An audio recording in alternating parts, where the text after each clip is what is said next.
Bienvenidos a la cápsula de liberalismo. Hoy vamos a tratar de hablar dentro de lo posible y de explicar en qué consistió este movimiento. Y vamos a empezar explicando que el movimiento del liberalismo, como corriente filosófica, económica y política, es hija directa de la Ilustración. Y la Ilustración fue ese movimiento en el cual el hombre, a consecuencia del Renacimiento, va descubriendo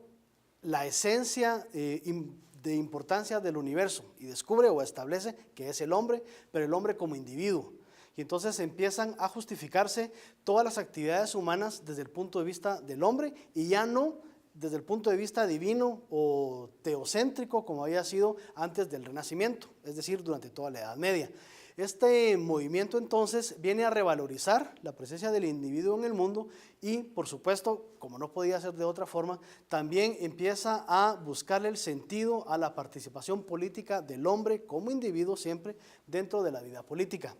Así entonces, desde el siglo XVI, XVII y XVIII se va descubriendo la presencia del individuo en el mundo, cómo el hombre es el verdadero, por así decirlo, el motor de la historia y cómo ese hombre va sentando el ritmo a los cambios y cómo ese hombre va imprimiéndole la movilidad a los cambios políticos, sociales y económicos de este mundo. El liberalismo entonces parte les decía, del descubrimiento del individuo, subrayando la importancia de ese ser individual y por lo tanto retoma ciertas ideas que habían sido descubiertas o que habían sido discutidas incluso siglos antes. Entonces el hombre vuelve a ser ese componente fundamental de la vida en todos sus aspectos y entonces a la hora o al momento de aplicarlo en el mundo político se llega a descubrir que, no a descubrir tal vez, sino a redescubrir que la participación política del hombre no puede estar al margen de la totalidad de las personas, pero siempre consideradas como individuo. A ustedes les va a poder parecer redundante que yo subraye tanto el individuo, pero es precisamente sobre ese concepto sobre el que se basa toda la ideología o toda la estructura de pensamiento de los liberales. Partiendo desde John Locke, por ejemplo, luego con los grandes aportes que hace Jeremy Bentham, por ejemplo, en Inglaterra, que por ejemplo, él es el que, por así decirlo, descubre el bien común, pero un bien común adecuado al propio desarrollo de cada individuo, pasando por John Stuart Mill y sus aportes económicos, y que en Latinoamérica van a venir este cúmulo de ideas, también las ideas de Augusto Comte con el positivismo y el deseo de él de desplazar la religión y suplantarla por la ciencia y crea, por ejemplo, crea la sociología y entonces crea un tipo de religión laica, ¿verdad? Que es el positivismo. Y entonces en Latinoamérica van a venir esas ideas, pero la diferencia es que, y esto es inevitable, ya vienen tropicalizadas. Entonces tenemos que la primera generación de liberales americanos van a ser esos hombres que van a luchar por la independencia. En Guatemala, por ejemplo, podríamos mencionar a José del Valle o a los hermanos Juan y Francisco Barrundia, que van a ser liberales, pero no en un sentido puro o en un sentido, digamos, fundamentalista, sino ya vienen las ideas mezcladas. Por ejemplo, los próceres de la independencia, yo me atrevería a decir de toda América, van a ser hombres que son formados en una estructura de pensamiento liberal, pero que van mezclando ideas también con componentes de mercantilismo, de cierto autoritarismo, en el cual las características, digamos, propias del liberalismo no van a ser del todo puras. El liberalismo, por ejemplo, clásico, había establecido que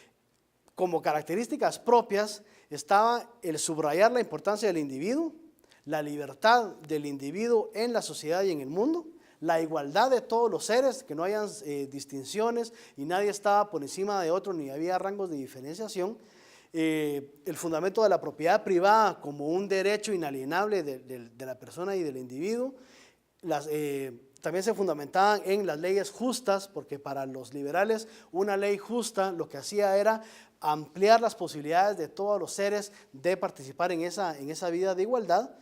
la participación política y por último el Estado laico. La participación política es importante porque, aunque en Inglaterra era más pura la idea al hablar de participación política, por ejemplo, durante todo el siglo XIX se dan las luchas de ampliación de representación ante el Parlamento. Cuando esas ideas se trasladan a América, ya van a ir surgiendo, digamos, diferenciaciones. Y entonces, por ejemplo, en Latinoamérica no se va a considerar como un modelo ideal que todas las personas participen en política, sino que se vayan haciendo ciertas diferenciaciones. Yo creo que en la Constitución de Estados Unidos, Alexander Hamilton, por ejemplo, es el gran representante de esta representación y de esta participación política hasta cierto punto moderada o controlada bajo ciertos criterios. En Latinoamérica, entonces, tenemos dos grandes momentos de liberalismo. El momento de la independencia, que es fundamentalmente liberal porque quiere ampliación de la participación política, quiere apertura política, quiere igualdad, pero además porque quiere luchar en contra de los despotismos, que esta era la esencia del liberalismo, por ejemplo, francés de Auguste Comte, ¿verdad?, que era completamente antidespótica. Luego, a raíz de la derrota de Napoleón en Waterloo en 1815, viene un proceso tal vez de ralentización de los movimientos liberales, un regreso a la Europa conservadora y las ideas liberales como que van perdiendo empuje durante bastante tiempo.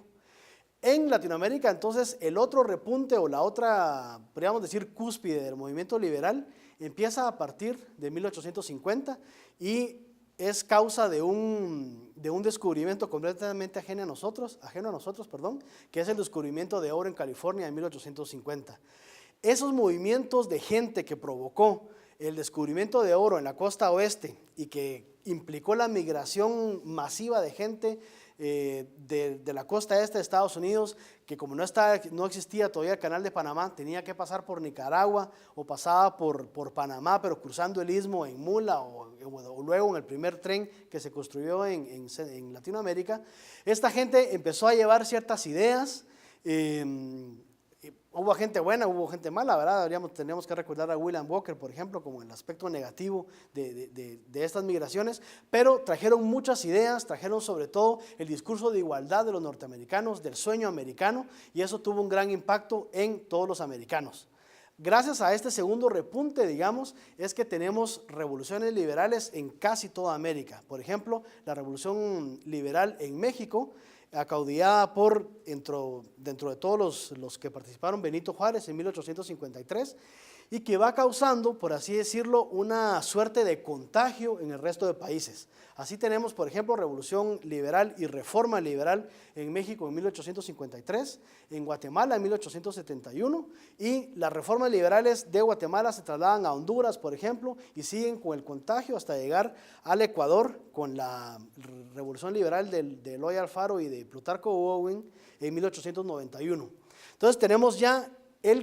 la llegada de estos nuevos, digamos, de estas resucitamiento, por así decirlo, de las ideas liberales, pero ya llevadas a un punto, como son producto regularmente de triunfo de revoluciones, ya no van a tener, digamos, cortapisas y ya van a ser menos conservadoras al momento de aplicar esas medidas. Así tenemos, por ejemplo, medidas radicales como la imposición del Estado laico, porque conceptualmente las reformas liberales necesitaban dinero, necesitaban repartición de tierras, creación de nuevas élites, y la mayoría de los países latinoamericanos voltean a ver a la iglesia tenía muchos ingresos o tenía mucha riqueza, muchos bienes, y entonces la solución para financiar estos movimientos va a ser obviamente la expropiación de los bienes de la iglesia, sobre todo de la iglesia en su aspecto monástico, ¿verdad? Regularmente vamos a ver que en todos los países de América se van a suprimir las órdenes monásticas y se les van a expropiar los bienes, y ese dinero va a servir para amortizar toda esta inversión. ¿Por qué? Porque el liberalismo iberoamericano de segunda generación, por ponerle algún nombre, tenía como vistas no solo una reforma política, pero también económica. En la económica, por ejemplo, la idea principal era el progreso, construcción de ferrocarriles, de puertos, la introducción del telégrafo, de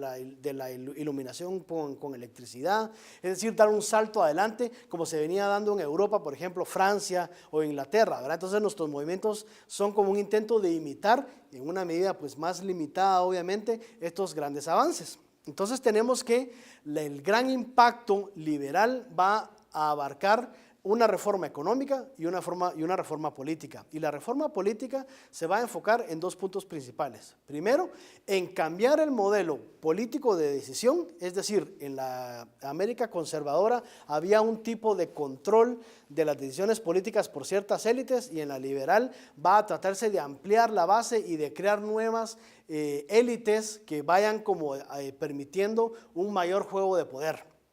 Lastimosamente, estas medidas políticas van a ser más retórica que una realidad. Por ejemplo, todos los movimientos liberales, o la mayoría de movimientos liberales en Latinoamérica, van a ir degenerando en dictaduras. La de Porfirio Díaz en México, Manuel Estrada Cabrera en Guatemala, Eloy Alfaro en Ecuador, ¿verdad? Van a ser esos grandes representantes de un discurso liberal que no llega en realidad a cuajar, porque se queda en el discurso un poquito como la Revolución Cubana actualmente, ¿verdad? Que lleva 50 años de ser revolución. Entonces, de lo que uno puede concluir que ya no es revolución, sino ya es institución, ¿verdad? Entonces, son movimientos políticos que logran de ciertos despegues, logran ciertos avances, pero no logran revolucionar del todo. Y en el segundo intento de revolución política es entonces la lucha por un Estado laico, y que va a ser no solo el ataque contra la iglesia en su aspecto económico, sino también va a ser un intento de reducir todas las actividades religiosas al interior de los templos. El último gran momento de empuje liberal anticlerical va a ser la guerra de los cristeros en México, que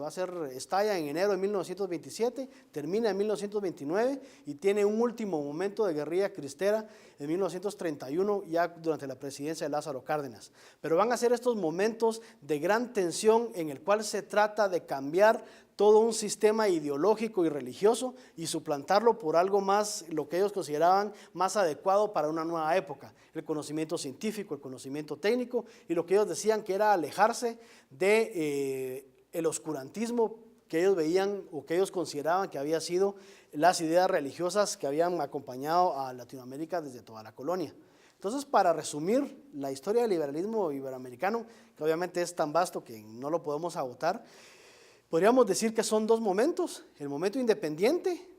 y luego tenemos uno a mediados del siglo XIX que no va a terminar y no va a lograr consolidarse, porque se ve interrumpido con el derrocamiento de los grandes dictadores, que ya les decía, ¿verdad?, que los grandes representantes serían Porfirio Díaz o Manuel Estrada Cabrera, o incluso en Guatemala el régimen liberal se extiende todavía más hasta la caída de Jorge Ubico. Pero podríamos decir a grandes rasgos que la presencia del liberalismo tuvo un empuje, y sobre todo un empuje de tipo modernizante, que buscaba el progreso, que buscaba el avance, y que creía o veía a la iglesia como un objetivo a eliminar para, hasta cierto punto ellos consideraban, Augusto Comte era el que decía,